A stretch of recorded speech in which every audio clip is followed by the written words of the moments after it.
Donc bonjour à tous et bienvenue dans cette nouvelle vidéo tutoriel Altium Designer. Donc aujourd'hui on va parler des bus à longueur contrôlée. Qu'est-ce qu'un bus à longueur contrôlée? À quoi ça sert? Comment les utiliser et comment surtout les utiliser dans Altium Designer? Comment les fabriquer sur notre PCB pour que ça ait des bonnes performances avec nos circuits numériques. Donc, pourquoi on parle de bus à longueur contrôlée, surtout pour les signaux numériques à très très haute vitesse. Donc, on va parler de USB, on peut parler de Ethernet, on peut parler de HDMI. Tous les protocoles de communication très rapides de nos jours vont utiliser des bus à longueur contrôlée et vous avez certainement déjà vu sur un PCB, par exemple sur les cartes de RAM, de mémoire vive, des petites traces qui zigzaguent un peu partout sur le PCB. Pourquoi on n'a pas fait la trace directement à droite? C'est ce qu'on va voir dans la vidéo d'aujourd'hui. Donc, tous les protocoles de communication à très haute vitesse numérique vont fonctionner de façon synchrone à base d'une horloge et il faut que tous les signaux qui partent du transmetteur arrivent au récepteur au même moment. Donc, étant donné que les signaux voyagent à des vitesses très, très, très élevées, la longueur des câbles va avoir un impact sur le moment auquel les bits vont arriver de façon séquentielle au récepteur. Donc, ce que ça va faire, c'est que si on a des traces qui sont plus ou moins longues par rapport à d'autres, donc si les traces ne sont pas toutes de la même longueur, surtout par rapport à la référence qui est l'horloge de notre signal, eh bien, au récepteur, quand on va recevoir l'information, donc les bits de données, eh bien, ça se peut que des bits soient décalés dans le temps et qu'on reçoive la mauvaise information. Donc, dans l'exemple de gauche, on voit que toutes les lignes ont la même longueur, donc nécessairement, si on transmet de l'information, à partir du transmetteur jusqu'au récepteur, toute l'information va être reçue au récepteur au même moment. Par contre, c'est un cas un petit peu plus extrême, mais si par exemple il y a un des signaux qui est plus long que les autres, eh bien nécessairement le temps pour ce signal-là va prendre plus de temps à traverser la longueur du câble pour se rendre au récepteur.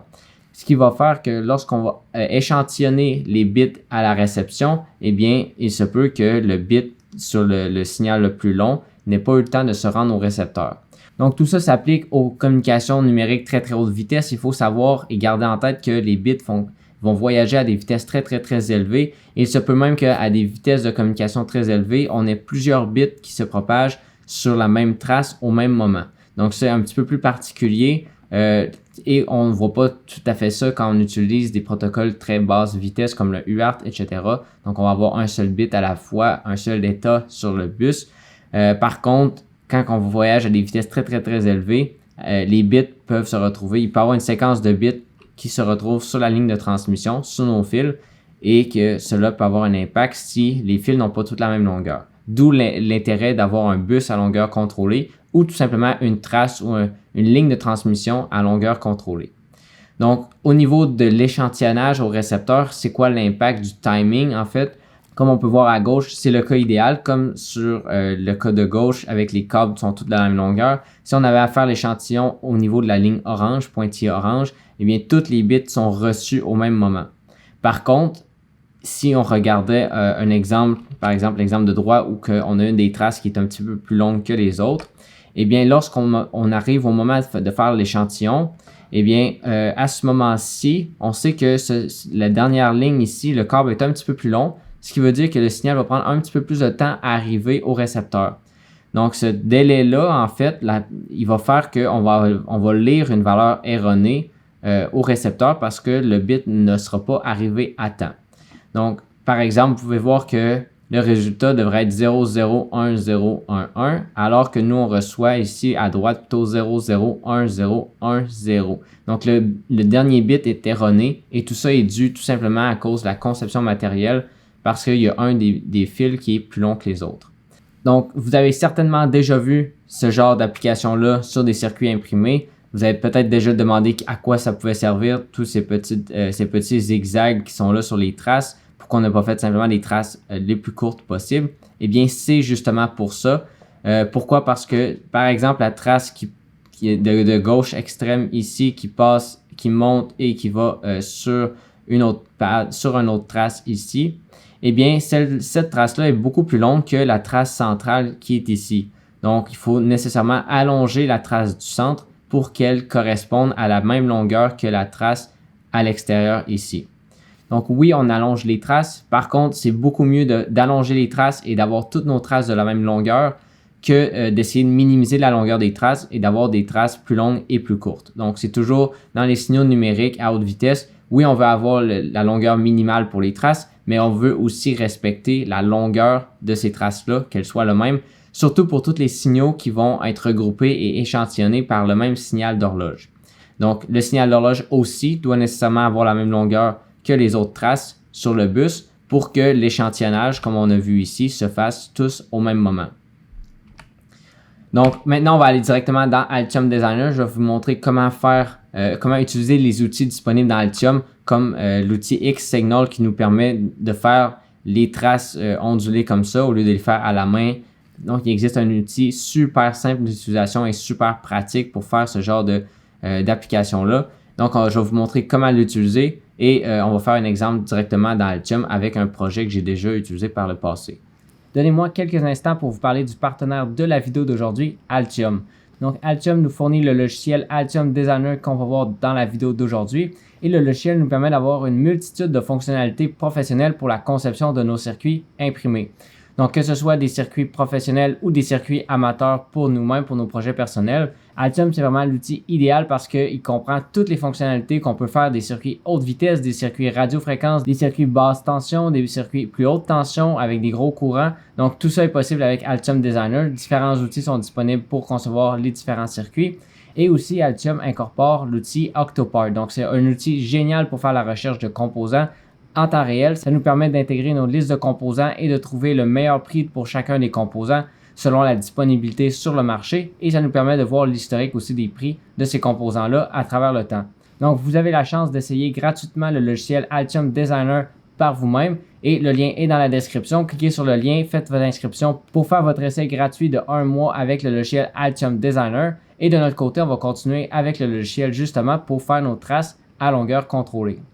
Donc, on va directement dans Altium et par exemple, j'ai un projet ici qui utilise une communication Ethernet et j'ai un bus ici à impédance contrôlée que je veux sur toutes ces traces-là. Donc, toutes ces traces-là, je veux avoir le petit zigzag comme on a vu tout à l'heure. Et donc, j'ai fait mon layout, j'ai fait la partie du traçage de mon PCB. Donc, c'est ici, par exemple, c'est un... juste pour vous donner une idée, là, c'est un connecteur Ethernet avec un contrôleur Ethernet qui rentre par des paires différentielles ici. On a déjà vu comment faire des paires différentielles. La vidéo sur les paires différentielles sera en lien dans la description, mais est aussi disponible sur ma chaîne PB Électronique aussi. Mais de ce côté-ci, pour aller au microprocesseur, on veut envoyer des traces à longueur contrôlée parce que c'est des traces à très haute vitesse et qui sont sur une fréquence d'horloge. Donc, vous voyez TX clock, ARX clock, donc ça c'est le signal d'horloge avec 5 autres traces qui vont nécessairement suivre ce signal d'horloge-là. Donc, on veut que les bits arrivent à temps. Donc, on va directement dans la section du PCB. Ça ici, c'est mon PCB. Donc, j'ai mon connecteur Ethernet justement ici à gauche. Ensuite, j'ai mon contrôleur Ethernet.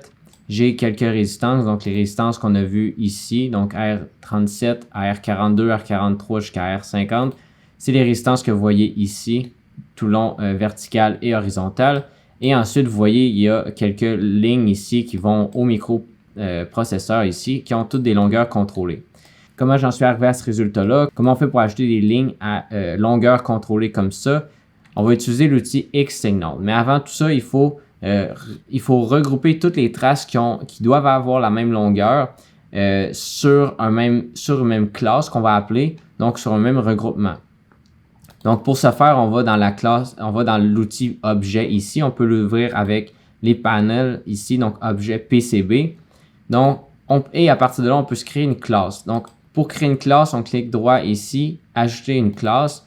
Et ce que ça va faire, c'est qu'on peut aller sélectionner tous les signaux qu'on veut qui soient regroupés dans la même classe. Donc, on peut sélectionner tous les signaux qu'on veut qui se retrouvent dans le même regroupement, soit dans la même classe. Donc, pour moi, dans mon cas, ça serait les signaux ici RX Clock OSD, RX DV OSD, RX D0 OSD, etc. Donc, par exemple, j'aurais regroupé ces 6 câbles-là ensemble dans la même classe. Pourquoi? Parce que le signal d'horloge pour la réception est différent du signal d'horloge pour la transmission et je veux que les signaux de données, les signaux d'information ici soient échantillonnés au même moment que l'horloge. Donc, tous ces signaux-ci doivent avoir la même longueur. Donc, c'est pour ça que je vais créer une classe pour ces signaux-là, donc les signaux de réception, par exemple, comme vous voyez ici. Les signaux de transmission, je les ai mis aussi dans la même classe, mais ils ne seraient pas obligés d'être dans la même classe pour la raison que je viens de vous expliquer. Mais lorsqu'on crée une classe comme ça ici, vous voyez qu'on peut lui donner un nom et ensuite tous ces câbles-là, tous ces fils-là vont être regroupés dans la deuxième partie ici. Donc vous voyez que tous les câbles, ici je peux aller sélectionner et il va aller me positionner directement vis-à-vis le bon câble selon le nom associé dans la classe. Donc, par exemple, si RX Clock, je clique dessus, je vois que c'est celui-ci. Donc, je vois que mon horloge, c'est le câble ici et je peux savoir la longueur. Donc, la longueur, c'est l'autre élément qui est juste indiqué après. Donc, la longueur du signal en millième de pouce dans ce cas-ci pour mon signal d'horloge est de 1698 millièmes de pouce. On peut le mettre en millimètres aussi, donc 43,13 mm. Et comme vous pouvez voir, tous les signaux sont sensiblement de la même longueur. Donc pourquoi? C'est parce que j'ai ajusté la longueur de chacun des signaux pour obtenir environ la bonne longueur sur chacun des signaux pour que l'information arrive toute au même moment. Donc vous envoyez un ici par contre qui est à 26,4 mm, c'est celui-ci. Donc 26,4 parce que j'ai pas fait de correctif sur celui-ci, je voulais le faire avec vous.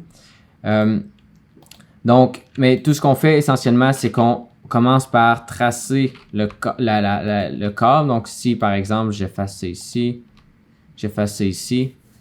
Donc, à partir de là, on va faire la trace comme on le ferait habituellement avec l'outil interactif habituel. Et donc, comme on peut voir, on peut faire la trace comme on le ferait normalement. Donc, je vais placer ma trace ici. Et vous voyez, en fait, ici, il apparaît un petit outil qui nous permet de voir si la longueur est respectée. Donc, la longueur est minimale de 42,17, maximale de 43,44 et la valeur actuelle est de 25,43 mm. Donc, on ne respecte pas la valeur minimale et maximale pour avoir un signal, une trace à longueur contrôlée. Donc, pour ce faire, on va finir la trace comme ça. On est rendu à 26,4 mm. Et donc, ce qu'il suffit de faire ensuite, c'est d'utiliser l'outil interactif ici. Donc, Length Tuning, donc ajustement de la longueur automatique. Et on va cliquer sur notre trace ici et on peut faire directement un rectangle. Donc, ce que ça va nous permettre, c'est justement d'aller chercher la bonne longueur de notre trace. Vous voyez maintenant, quand je clique comme ça ici, l'outil devient vert et ça nous dit que la trace est de 43,417 mm. Donc, on respecte la longueur minimale et maximale de la trace. Par contre, comme vous pouvez voir, là, le zigzag ici n'est pas très beau. Donc, il peut y avoir des interférences, par exemple, avec les signaux d'à côté et tout ça. Donc, on peut aller ajuster la longueur, la largeur du rectangle comme ça ici. Comme vous allez voir, il va bien s'ajuster tout dépendant des objets autour pour respecter en fait la bonne longueur. Donc, si par exemple, comme vous voyez, je continue à réduire. Donc, vous voyez, je retourne dans une distance qui est plus faible que la distance minimale de 42,17 mm. Mais à partir de là, je peux encore justement aller l'ajuster pour respecter cette longueur-là. Donc, toujours en ajustant les côtés, comme c'est ici, c'est vraiment plus facile de faire un ajustement. Aussi, on peut aller changer les différents paramètres. Donc, si par exemple, on veut que notre signal, au lieu d'avoir une onde carrée comme c'est ici, on peut mettre une forme arrondie comme ça, comme on a vu dans la capture d'écran un peu plus tôt. On peut aller ajuster évidemment les différents espacements, l'amplitude, donc l'espacement par exemple entre chacune des vagues, donc tout dépendant des restrictions qu'on a en termes de performance ou en termes d'espace. Mais à partir de là, on peut toujours ajuster, comme vous voyez, on va aller ajuster la longueur correctement pour respecter la longueur de 43.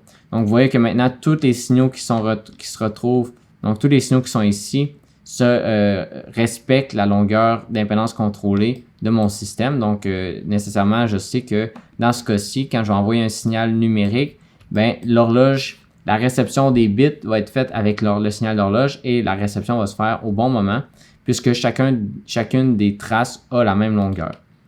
Donc, on peut voir aussi lorsqu'on clique sur l'outil ici de l'accordéon X-Signal, donc on peut aller voir les performances de notre trace. Donc, on peut voir qu'ici, par exemple, que la longueur totale finale, c'est 43,4 37 mm, donc la longueur totale de notre trace, et que nécessairement ça impliquerait un délai d'environ 242 picosecondes. Tout ça, ça va dépendre bien entendu du substrat utilisé et de l'impédance caractéristique de notre trace. Mais par exemple, pour ce cas-ci, ça donne 42,7 picosecondes. Si on prend une autre trace ici, on aurait 41,7 picosecondes. Donc, on s'entend pour dire que c'est très, très bien d'avoir ajouté ça. Si on ne mettait pas, par exemple, la trace X-Signal et qu'on allait voir, on aurait plutôt un délai de 156 picosecondes. Là, on aurait une différence de 0,1 nanosecondes, tout dépendant de la fréquence ou de la rapidité du signal à transmettre de l'horloge. Bien, ça pourrait avoir un impact. Mais en s'assurant d'aller chercher une bonne résolution de délai entre les traces, bien, on s'assure que toute l'information est transmise correctement entre le transmetteur et le récepteur. Donc, j'espère que vous avez appris comment utiliser les X-Signal dans la vidéo d'aujourd'hui. J'espère que vous avez mieux compris pourquoi on retrouve ces genres de signaux-là sur nos PCB. C'est toute une question, en fait, de signaux numériques et de transmission-réception d'informations, de bits. Et tout dépendant de la fréquence de l'horloge de votre système, ça va avoir un impact sur la réception des bits. Donc, ça peut donner des bits erronés dans le cas où les longueurs de câble ne sont pas les bonnes.